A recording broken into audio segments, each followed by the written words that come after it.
all of you trying to get the money you don't got. Maybe you're not driving what you want to drive. Maybe you don't have the kind of car that you want to have. But you ought to be thankful that the RTA still rides past every 15 minutes, depending on if you're on Disney or if you're on Harvard every 12 minutes.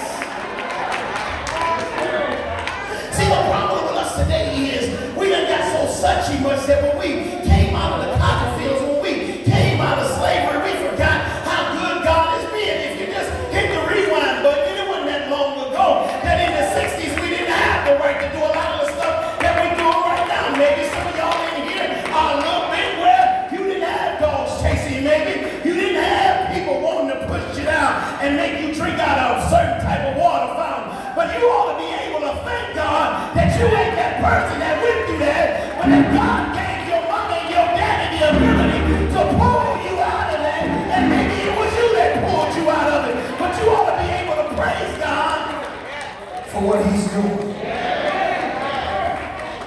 What's interesting is this song is telling us that we ought to find something to be thankful for.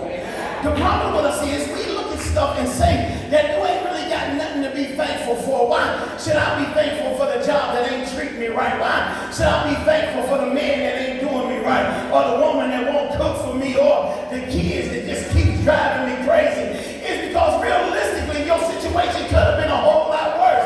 Maybe she can't cook, and when she did cook, she poisoned you.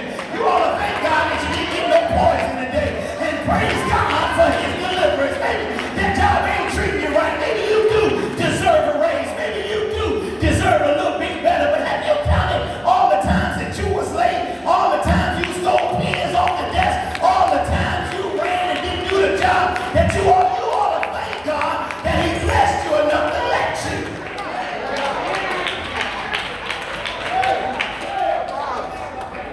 So the psalmist in verse number 12 says, what shall I render to the Lord for all of his benefits towards me? The first thing I want to share with you is the first benefit that God gave you is he woke you up this morning. And since he woke you up this morning,